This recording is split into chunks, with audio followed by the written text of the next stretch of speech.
Diz assim a palavra, Atos 22. Irmãos e pais, ouvi agora a minha defesa perante vós. Quando ouviram que lhes falava em língua hebraica, guardaram ainda maior silêncio. E continuou.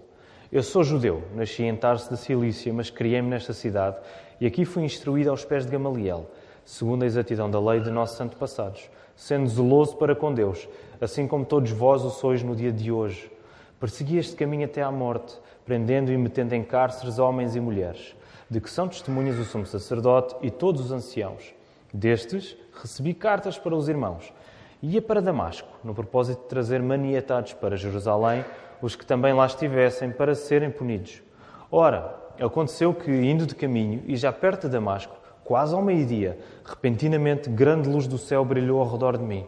Então caí por terra, ouvindo uma voz que me dizia, Saulo, Saulo, por que me persegues? Perguntei, quem és tu, Senhor? Ao que me respondeu, eu sou Jesus o Nazareno, a quem tu persegues. Os que estavam comigo viram a luz, sem contudo perceberem o sentido da voz de quem falava comigo. Então perguntei, que farei, Senhor? E o Senhor me disse, levanta-te, entra em Damasco, pois ali te dirão acerca de tudo o que te é ordenado fazer. Tendo ficado cego por causa do fulgor daquela luz, guiado pela mão dos que estavam comigo, cheguei a Damasco. Um homem, chamado Ananias, piedoso conforme a lei, tendo bom testemunho de todos os judeus que ali moravam, veio procurar-me. E pondo-se junto a mim, disse, Saulo, irmão, recebe novamente a vista. Nessa mesma hora recobrei a vista e olhei para ele. Então ele disse, o Deus de nossos pais, de antemão, te escolheu para conheceres a sua vontade, veres o justo e ouvires uma voz da sua própria boca, porque terás de ser sua testemunha diante de todos os homens das coisas que tens visto e ouvido. E agora, por que te demoras? Levanta-te, recebe o batismo e lava os teus pecados, invocando o nome dele. Tendo eu voltado para Jerusalém, enquanto orava no templo, sobreveio-me um êxtase e vi aquele que falava comigo. Apressa-te e sai logo de Jerusalém, porque não receberão o teu testemunho a meu respeito. Eu disse, Senhor, eles bem sabem que eu encerrava em prisão e nas sinagogas açoitava os que criam em ti. Quando se derramava o sangue de Estevão, tua testemunha, eu também estava presente. Consentia nisso e até guardei as vestes dos que o matavam.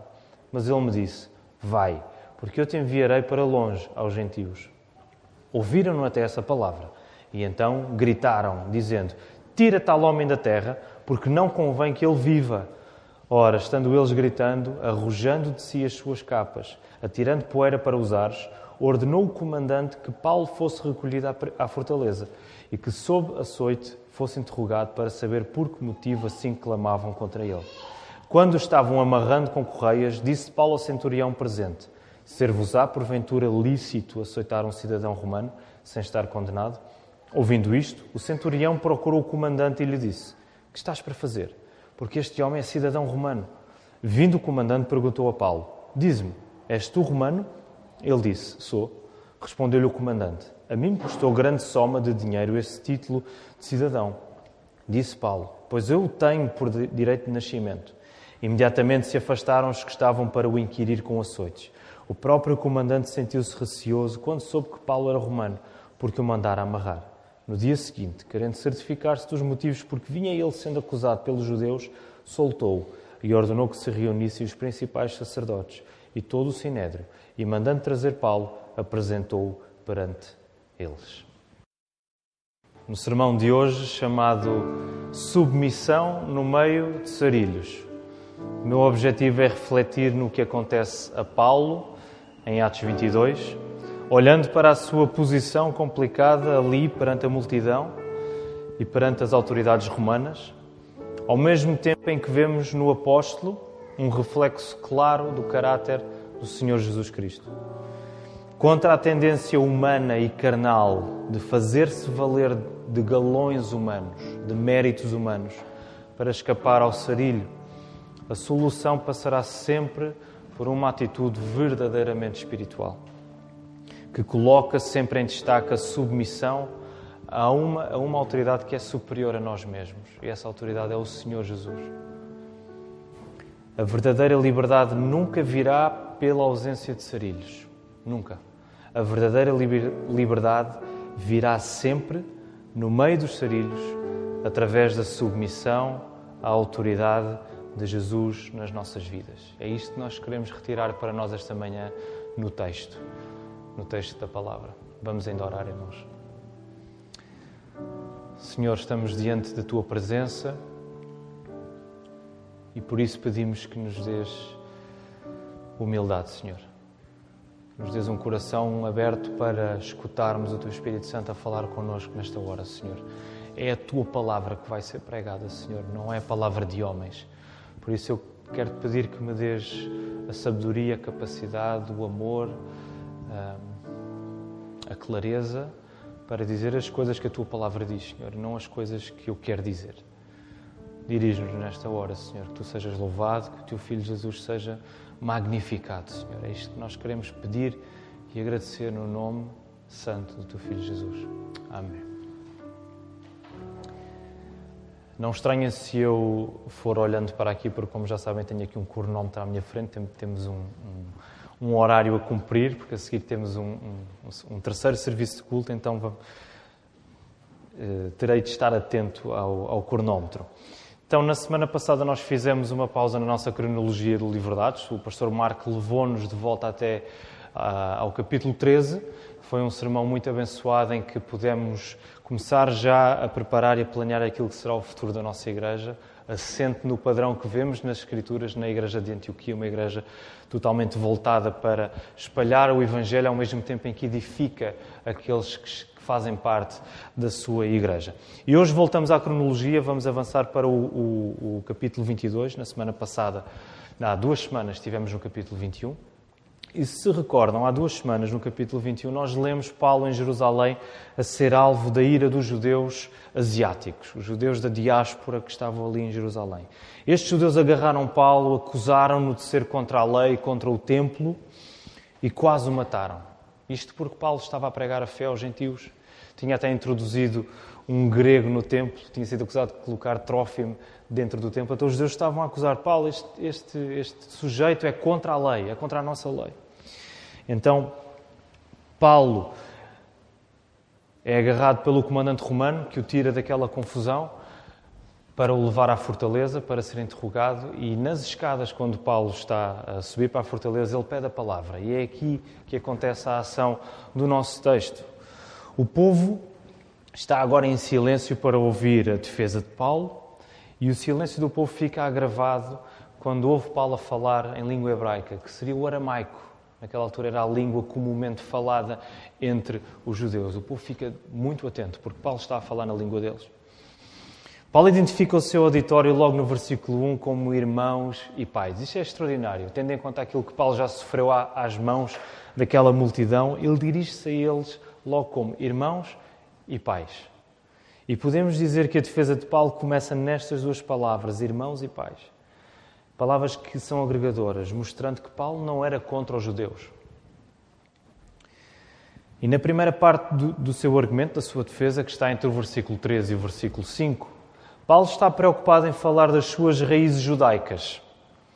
E ele refere a sua instrução aos pés do maior professor judeu daquela época, que era Gamaliel. E ele indica que o seu zelo para com Deus, o zelo que Paulo tinha para com Deus, via-se até no modo como ele perseguia os cristãos, sendo comissionado e autorizado pelas próprias autoridades judaicas, pelo sumo sacerdote e pelos anciãos, para prender e para punir cristãos. Então Paulo está a dizer, eu sou judeu de raiz e tudo o que eu fazia era comissionado pelas autoridades, era tudo legal o que eu fazia. Da mesma maneira que Paulo está convicto que as suas antigas atitudes de perseguidor estavam alicerçadas naquilo que, na ignorância de Paulo, ele achava ser um zelo por Deus, da mesma maneira que ele reconhece esse fundamento nele, ele achava que perseguia porque estava a ser zeloso para com Deus, ele atribui àqueles judeus que os estão a maltratar o mesmo expediente. Ou seja, ele está a dizer que aqueles judeus, ele está a dizer aos judeus que eles o queriam matar por acharem que ao fazê-lo eles estavam a servir a Deus. Eles estavam a dizer, olha, eu compreendo o que vocês estão a fazer, porque vocês acham que estão a servir a Deus ao me quererem matar. Estão a ver o coração de Paulo aberto. Ele está na disposição de compreender o que eles estão a fazer. É extraordinário. No meio daquela enrascada, Paulo está preocupado que aqueles judeus percebam o equívoco e a ignorância em que eles estão a cair. Paulo está preocupado com o coração daquele povo. No meio da situação complicada em que ele está, ele quer agarrar o coração daquele povo. O segundo momento do discurso de Paulo centra-se na sua conversão no caminho para Damasco. E o que lá acontece com Ananias. Vemos isso do versículo 6 até ao versículo 16. Pela segunda vez no livro de Atos, lemos o relato da conversão de Paulo. Lembram-se qual foi a primeira vez? Em que capítulo foi?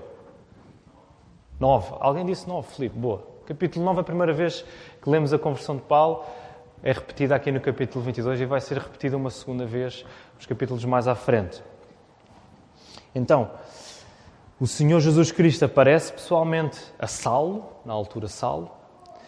Este ouve a voz de Cristo, reconhece, interessante, ele reconhece que ele é Senhor, que Jesus é Senhor. Reparem que quando Jesus aparece a Paulo, e Paulo diz, quem és? E quando Paulo pergunta quem és, e quando Paulo pergunta o que eu devo fazer, ele diz sempre, quem és, Senhor? E pergunta, o que devo fazer, Senhor? Portanto, no meio de, provavelmente, muita incompreensão que Paulo estava a viver naquele momento em que Jesus lhe aparece, ele reconhece que quem aparece é Senhor. Ele reconhece a autoridade de quem lhe aparece naquele momento.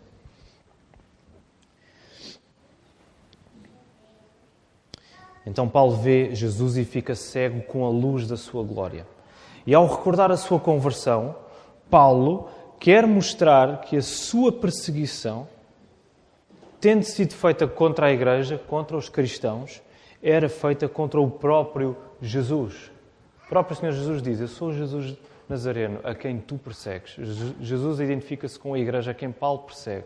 Logo, Paulo está a querer mostrar aos judeus, eu, perseguindo a Igreja, estava a perseguir o próprio Senhor Jesus. Mais uma vez, Paulo está interessado em ajustar o olhar daqueles judeus para que, ao concentrarem-se em Paulo e no que ele estava a dizer, na sua defesa, eles pudessem considerar aquele a quem Paulo servia e obedecia, o Senhor Jesus. Paulo está interessado em ajustar o olhar daqueles judeus, não apenas para Paulo, mas sobretudo para o Senhor Jesus Cristo. Paulo continua a falar, ele fortalece o seu argumento, a sua defesa, de que não é contra a lei. Ele vai referir um personagem, Ananias, que ele encontra em Damasco. Ananias era um cristão. No entanto, Paulo refere Ananias como sendo um homem piedoso conforme a lei. Um homem que tinha bom testemunho de todos os judeus. Interessa a Paulo fazer esta referência porque ele está a falar com os judeus. Ele quer que aquele povo perceba, ouçam, foi um judeu com quem eu fui ter e que me falou de Cristo, que me expôs o Evangelho. Então este Ananias fez parte do processo de Paulo ser convertido a Cristo, confirmando aquilo que ele já tinha ouvido da boca do próprio Jesus. Deus usa esta ferramenta humana, que é Ananias, um judeu sério, para que Paulo invocasse o nome de Cristo, recebesse o perdão de pecados e fosse batizado. Não apenas isto, mas Paulo seria testemunha para todos de tudo o que tinha visto e ouvido. O argumento de Paulo é que a sua fidelidade a Israel vê-se, em primeiro lugar, na sua fidelidade a Jesus como Messias.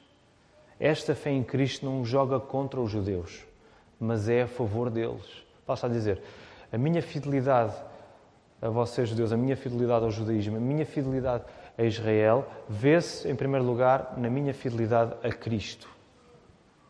Logo, aquilo que eu estou a dizer, a minha fé em Cristo não joga contra vocês, ela é a favor de vocês. Nos versos 17 e 21, Paulo relata o seu regresso a Jerusalém, depois de ter sido convertido, depois de ter estado em Damasco, depois de ter passado alguns anos na Arábia. Ele relata o seu regresso a Jerusalém e a visão que teve enquanto estava no templo a orar. E mais uma vez, Paulo mostra que é um judeu fiel. Paulo mostra que eles não têm razão para o estar a acusar, na medida em que ele continuava a ir ao templo para orar. Ele estava a fazer aquilo que qualquer judeu fiel faria, que era ir para o templo orar. Ele recebe uma visão no templo e nessa visão Jesus diz-lhe para sair de Jerusalém. E na resposta parece que vemos Paulo a dar algum tipo de justificativa a Jesus como quer dizer, eles sabem quem eu era e quem eu sou agora, portanto eu acho que não vai ser preciso eu sair daqui. Portanto, eles conhecem aquilo que eu fiz quando era perseguidor da fé, eles agora sabem que eu sou pregador desta fé. Mas Jesus sabe mais do que Paulo, e Jesus diz-lhe, sai daí, vai para longe, vai para os gentios. A ligação que Paulo está a estabelecer e que quer que aqueles judeus percebam é a de que Jesus, em quem toda a lei judaica se cumpre, Jesus não tenciona que a fé fique apenas em Israel. Jesus quer que a fé avance para todos os povos. Nesse sentido, Paulo mostra que trazer os gentios para a fé não é contra o judaísmo, mas é a consequência natural do judaísmo. Ele está a mostrar, olha, eu não sou contra, mas eu estou a fazer aquilo que é a consequência natural de sermos judeus, que a fé atinja aqueles que também não são judeus. E a última secção do nosso texto, do versículo 22 ao 29. Lemos ainda o 30, mas o 30 já faz parte do início do capítulo 23. Então o discurso de Paulo vai até ao 29. Então nessa última secção, nós agora estamos a ver os judeus desesperados. Eles acabaram de ouvir Paulo a dizer, Jesus disse para eu ir para os gentios. Eles ficam loucos. Eles ficam desesperados ao ponto de gritarem e pedirem, levem este homem daqui. Matem-no. O comandante romano ordena que Paulo seja de uma vez levado para a fortaleza, para ser açoitado e para ser interrogado. E aqui, quando a Bíblia fala em ser açoitado, ela está a dizer que ele seria flagelado. O instrumento para este flagelo é um instrumento que tem tiras de couro e na ponta pequenos pedaços de metal e de osso. Portanto, para aqueles que viram o filme do Mel Gibson, A Paixão de Cristo, a cena em que o ator que interpreta Jesus, Jim Caviezel, está a ser chicoteado, vocês podem ver este instrumento de tortura, não é? Então era isso que era utilizado para interrogar pessoas que tinham alguma coisa a responder. Paulo estava prestes a levar com este tipo de chicote, ok? E era normal que as pessoas que estavam sob este interrogatório chegassem a morrer, ok? Mesmo antes de serem interrogadas. Era muito normal que isso acontecesse. Então, Paulo está prestes a ser açoitado, interrogado. Mas toda a legalidade deste processo é colocada em causa a partir do momento em que Paulo invoca a sua cidadania romana. O que deixa as autoridades romanas assustadas por terem prendido e mandado açoitar um cidadão romano sem este estar condenado. E isso era absolutamente impensável. Era ilegal no Império fazer isso a um cidadão romano. Então eles ficaram com medo, porque não só as carreiras militares deles podiam estar em jogo, mas as próprias vidas deles podiam estar em risco. Eles podiam ser condenados à morte por aquilo que fizeram a Paulo. Eles ficaram com medo. O uso do benefício civil de ser romano, que Deus considera a Paulo, lembrem-se, Deus disse, eu tenho esta bênção por nascimento, eu sou cidadão por nascimento, eu não comprei isto, eu não subornei ninguém para ser cidadão romano. Então, Paulo faz um uso de uma bênção que Deus lhe dá, e este uso do benefício civil de ser romano não deixa Paulo menos dependente de Deus nesta ocasião, mas pronto a reconhecer a sua submissão a Deus ao confiar no sistema jurídico da época.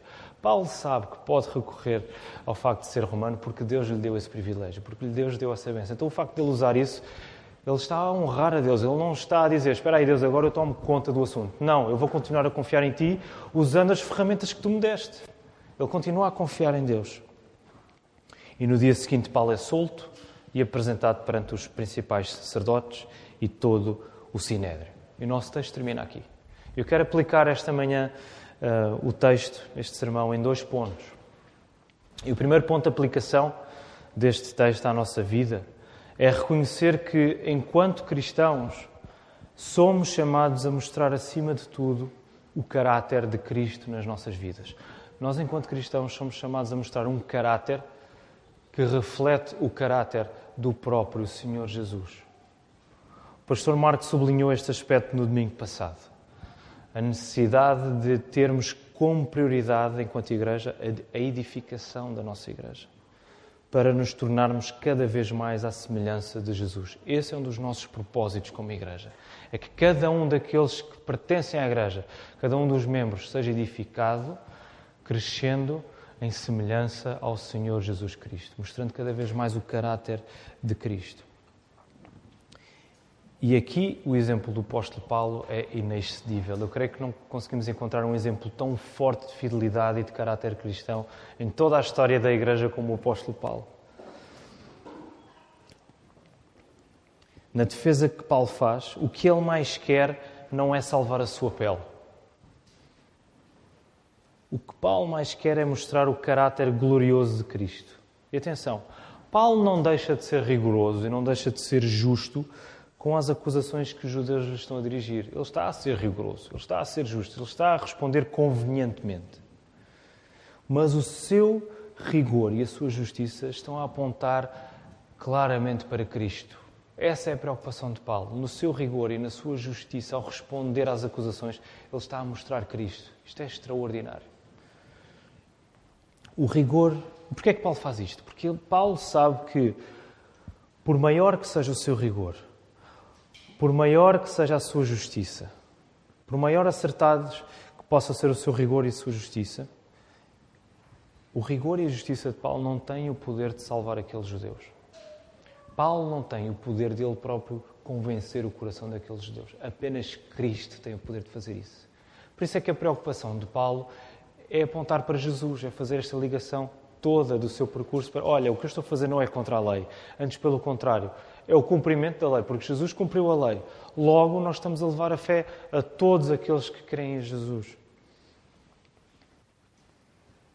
A palavra está a chamar-nos a um exame pessoal.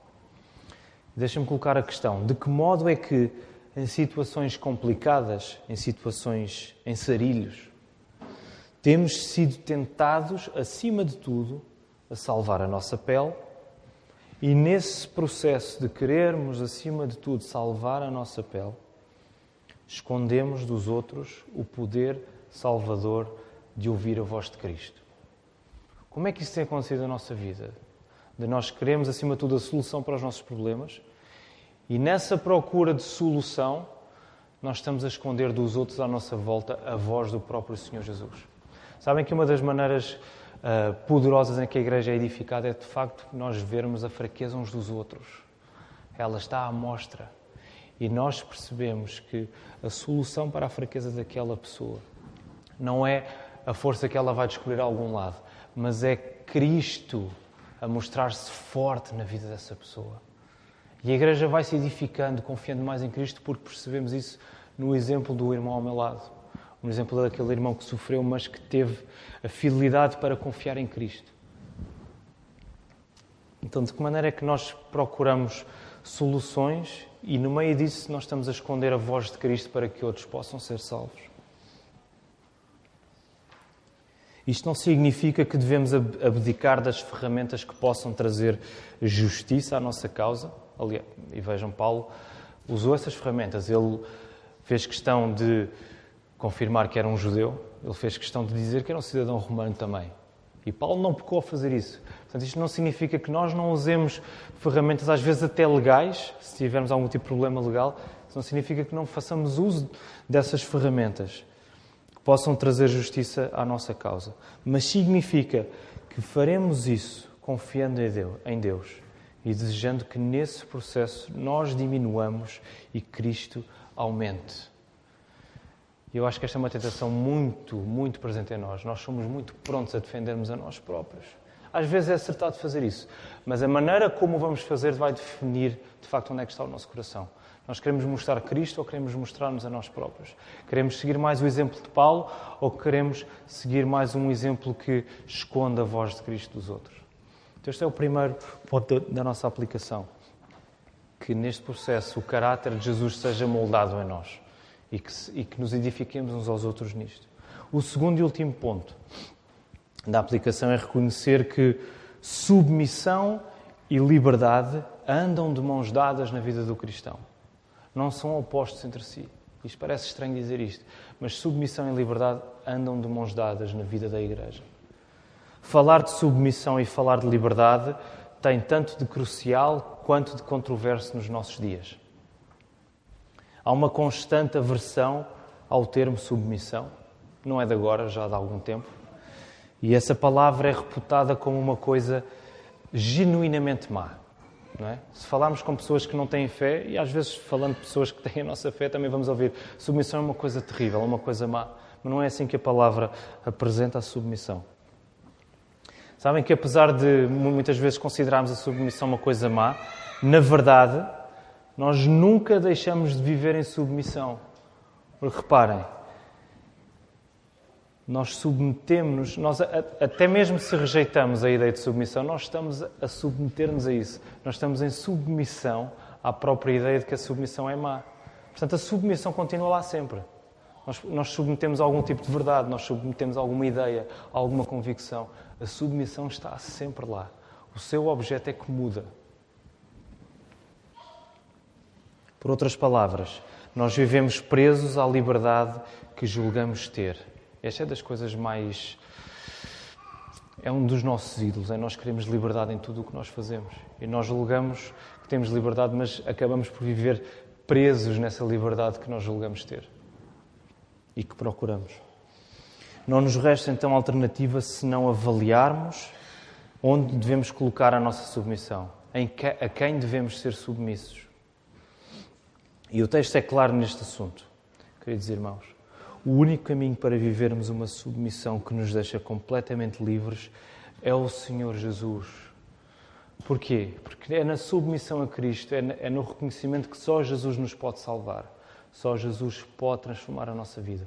Só Jesus nos pode colocar em comunhão perfeita com o Pai, que nos dá a verdadeira liberdade no Espírito Santo. É isso que a palavra nos diz.